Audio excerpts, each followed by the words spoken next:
Hello, good morning. Happy wild card weekend. Get your happy dance in there. I know y'all are so excited.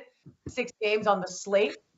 3 today, 3 tomorrow. Who better than to break them all down in terms of their lines, the overs, the covers, and everything from our expert, Kenny Bets Big. Kenny, say what's up. How you feeling today?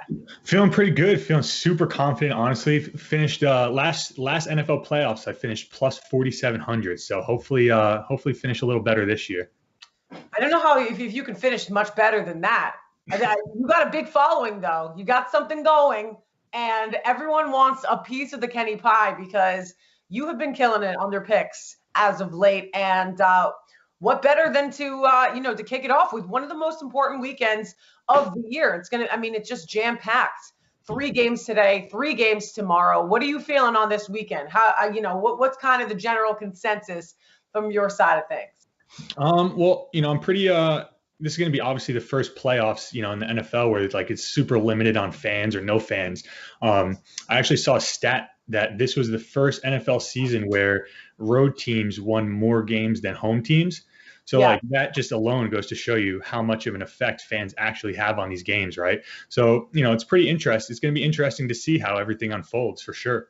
Well, the Buffalo Bills, and we're talking about fans in the stands there, for like the first time at any sporting event in the state of New York, Andrew Cuomo is allowing 6,700 Bills Mafia fans. Do you think they'll be tame in the parking lot? Over or under how many tables burned? I don't know, but I'll tell you something. If he didn't allow them, it would have probably looked like the Capitol building the other day, because I don't think anything was keeping those Bills fans out of this game. No, absolutely not. Well, let's kick that off with this Bills and Colts game. To me, this is the most interesting matchup and have the potential for an upset of the weekend. It's two of the best teams in the NFL, at least right now, coming on hot as of late. But it's the Colts and the Bills. The Bills are a 6.5-point favorite.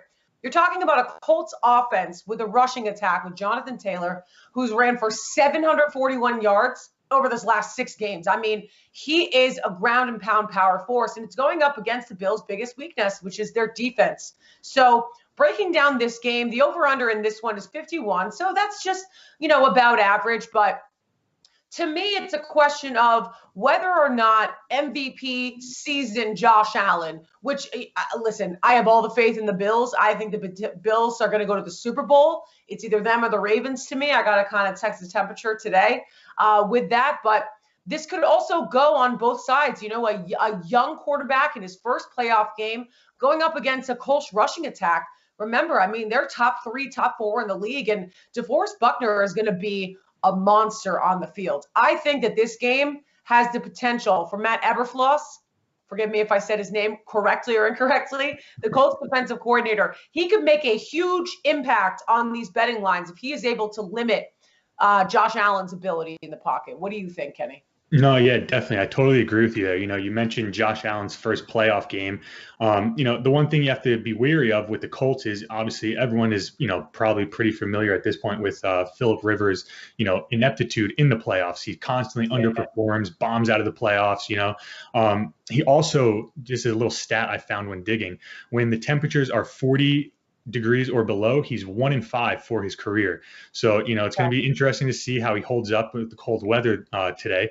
But, you mentioned that, Matt Eberflus, I don't know if I said it right or not. Yeah, but, Josh Allen this year, when he's facing a man coverage defense, he's thrown 25 touchdowns and only 2 interceptions. Okay. Wow. When he faces a zone coverage defense, which the Colts run the most zone defense out of any team in the league, his numbers drop down significantly. He's only thrown 12 touchdowns compared to 8 interceptions. So it's going to be super interesting to see. I think we're going to see a ton of cover 3 from the Colts today. A lot of zone. So yeah, it's going to be interesting to see, if it's going to be it's classic, defense versus offense for this game. I usually tend to lean on the side that defense wins in the playoffs. Where's the money split on this game in the books in Vegas? Because I know you were saying you're very hot on the Bills going to the Super Bowl or their potential to make a really long run. But you were telling me before we kicked off this live stream that you don't really trust all the money that's being put on the Bills. And to me, my pick is, that the Colts are going to cover in this one. I wouldn't pick them outright, but I definitely think there's a potential for them to cover. Yeah, no, right now there's a ton of money on the Bills. There's about 82% of the money on the Bills right now. So, again, I'm sure you know what I'm about to say. Huge liability for the sports book. So, the Bills have just been one of the hottest teams in the league, right? They've won 9 straight, should be 10 straight, if not for that miraculous play in Arizona. So, the Bills are just a huge public team at this point. Everyone's, the Bills are circling the wagon, jumping on that bandwagon. I wouldn't be shocked to see the Colts come out and, play a great game today. Okay. Moving on, the second game on the slate today. This is a rather head-scratching line, if you ask me. The Rams and the Seahawks. They're going to be trotting out John Wolford, and the Seahawks are still 3-point favorites. To me, that is absolutely remarkable. The Cam Akers, it's going to be a Cam Akers run-heavy offense. You already know that on the Rams side of the ball. A lot of read option for sure. The total here is 43, which is pretty low. And I even would look at this and take the under. What are your initial thoughts on this line? And do you trust the Seahawks to win outright? Just like you said, the line is it is super weird. The Seahawks just beat this Rams team when they were much healthier. Was it about 2 weeks ago now? So to see the Seahawks open up as just a short 3-point favor here, it is pretty weird, especially, with all the uncertainties over, is Jared Goff going to start? Is John Wolford going to start? So that is weird, like you said. One thing that I did in my research here is I did a lot on looking into the under here. So since 2005, when NFC division opponents face each other for the third time, so this would be the third time the Seahawks and Rams play, the under is 7-2-1. The under is also 15-7 the last 22 matchups between these two teams. So, you have the Rams' #1 defense in the league. The Seahawks, everyone, I was super down on them, thinking their defense is terrible. They started off historically with one of the worst defenses ever to start the season. As the season went on, they got significantly better. I'm sure that had to do with Jamal Adams coming back, being healthy. So I think the under is definitely a strong play here for sure. I thought that was very interesting. You're talking about going back in history. It's almost like this one thing you asked me. You're like, hey, did Tom Brady win a Super Bowl when he was 33? Because it's 10 years later and he made an illusion. I mean, Kenny does his research. I just got to tell you, he does his research. And let's talk about that game. Yes, Tom Brady is going to our nation's capital. It's the second most exciting story of the weekend outside of Washington, D.C. Yes, that football team is going to host a game at FedEx Field against the Tampa Bay Buccaneers for the first time in the playoffs in a long time. And the Bucs are favored heavy in this one, 8.5 points. The biggest thing for this, Chase Young, and I think he also apologized. I said that your famous last words is going to be put on his tombstone. We want Tom Brady. Watch what you wish for, kid. Because as much as Chase Young in that front four, which is ferocious for Washington and Ron Rivera's crew, the Washington football team is not going to put up points today. And that's going to be their biggest problem. And Tampa Bay right now, they've scored 90 points over the last 2 weeks. So hammer that over, if you ask me. And is this going to be a blowout double-digit lead?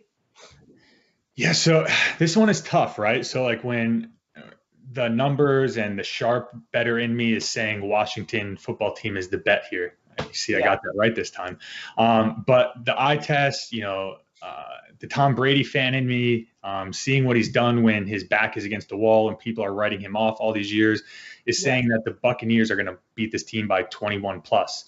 When you add to the fact, you got Chase Young saying we want Brady. I don't know if anyone would ever say we want Brady in a playoff game, because that's just crazy. Who wants? They've done it before. They've done it before, and it hasn't worked out too well for them. Exactly. So I just, and then you go back to what I was mentioning to the other day. Tom Brady, 43 is the new 33, and I'm pretty sure he won a Super Bowl when he was 33. Tom Brady's taking a lot of cheeky shots on his IG stories. So I think he's got a huge chip on his shoulder that people are saying, he's lost it. He's, father time has caught up to him.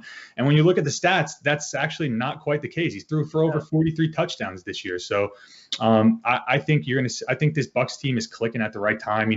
Antonio Brown is rounding back into Antonio Brown form, it looks like. So Tom Brady with this offense is pretty scary.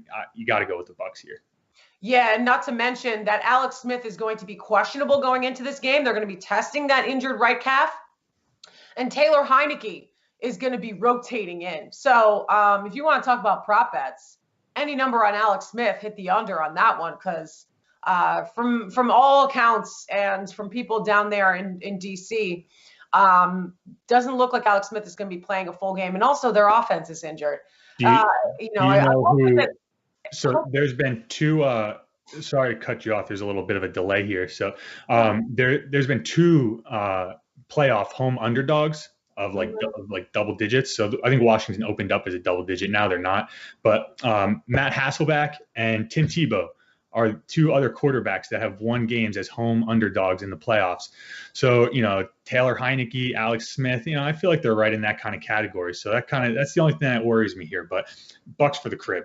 Okay. Let's move on to the Sunday slate. Going to pass on our guys, Marcus Mosher and Adam Kramer. We'll talk to them another time. Go check out their podcast. They had a lot to say about that game, but the Sunday slate, it's the Ravens at the Titans. To me, I think the Ravens are right now just kind of a team of destiny, just given how robust that running back room is.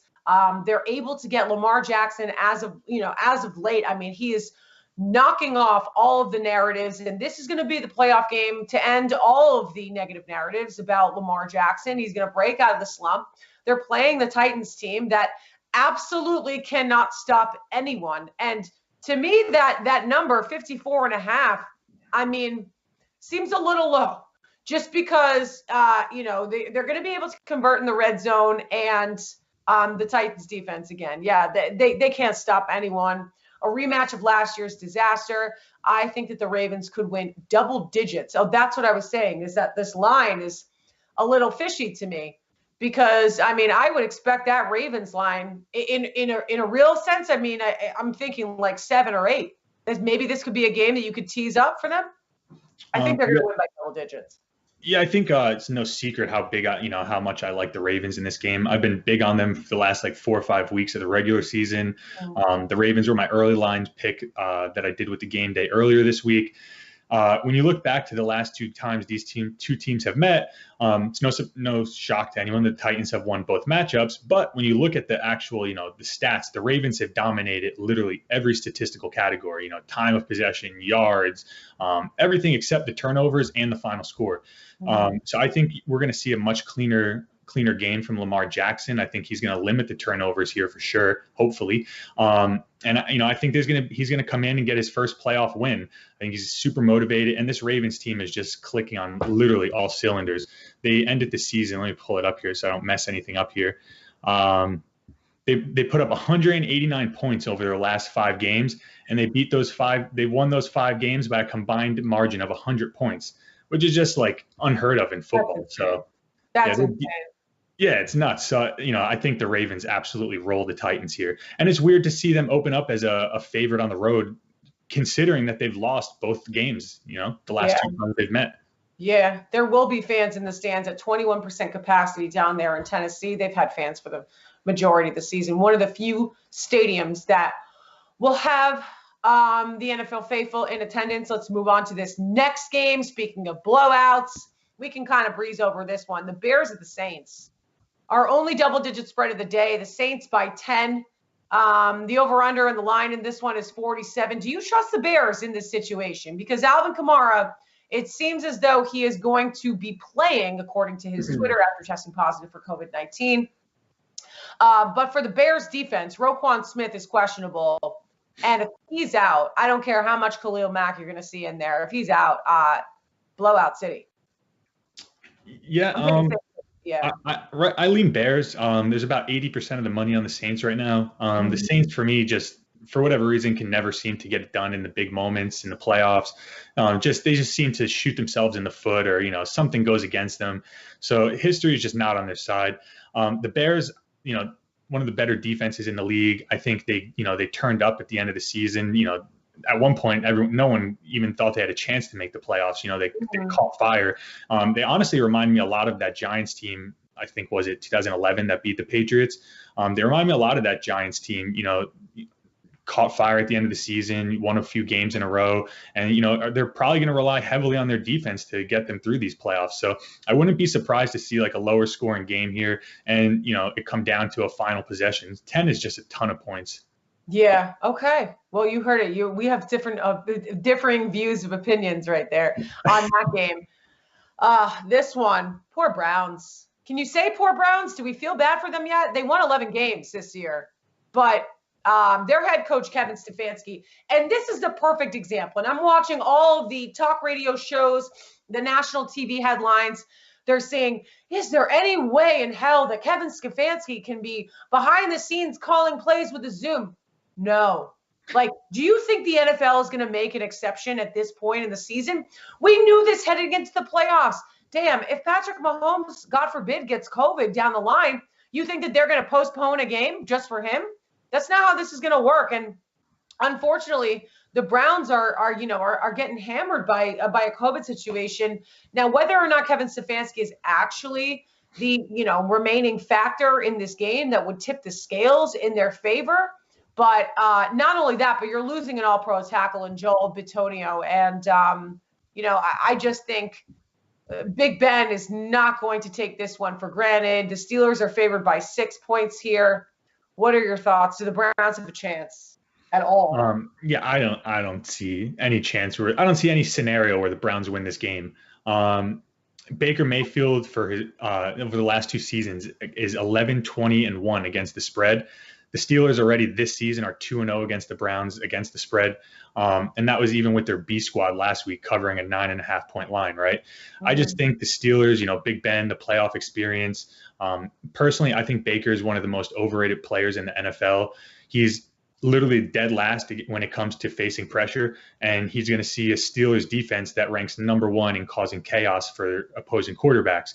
So I just don't see the Browns coming out being able to really get much going. And I see Baker Mayfield just, probably throwing a pick or two and in their own territory and setting up a few easy touchdowns for the Steelers here. It's like take away all of his weapons and then all of a sudden he just loses. He looks like a chicken with his head cut off on the field. Scramble right, throw to the sidelines. It's like, he's really got to have things cooking for him for this Browns team. As much as I feel bad for them, I just think that the Steelers are going to come out on top. They were the one team that won 11 games until they had that late slide. So hopefully this is a confidence booster for them. Hopefully it doesn't go so bad for the Browns. Hopefully your picks go well for you this weekend. Yes. Kenny, do you have any best bets? Kenny bets big. Kenny's best bets. So my favorite bet of probably the weekend, the whole week, is the Ravens. Money line, spread. I took it every way possible. I just don't see any way the Ravens are losing here. I also took a little Ravens and Steelers money line parlay as well, okay. Just to kind of take the juice down on the Steelers. Okay. All right. I like it. Well, good luck this weekend. Good luck to all your clients. Good luck to all your fans. Thank you. Your advice. We survived this segment. You didn't say Washington football team. Hey, we're about an hour and a half away from the NFL playoffs. So everyone be safe, bet well. Don't bet too much, Yeah. That's the biggest tip. Keep your units similar, same, parallels. And we're going to see you right back here next weekend. Same time, same place. It's on a Saturday for the divisional round. So I'm Courtney Fallon. That's Kenny Bets Big. We'll see you then. Let's make some money. Yeah.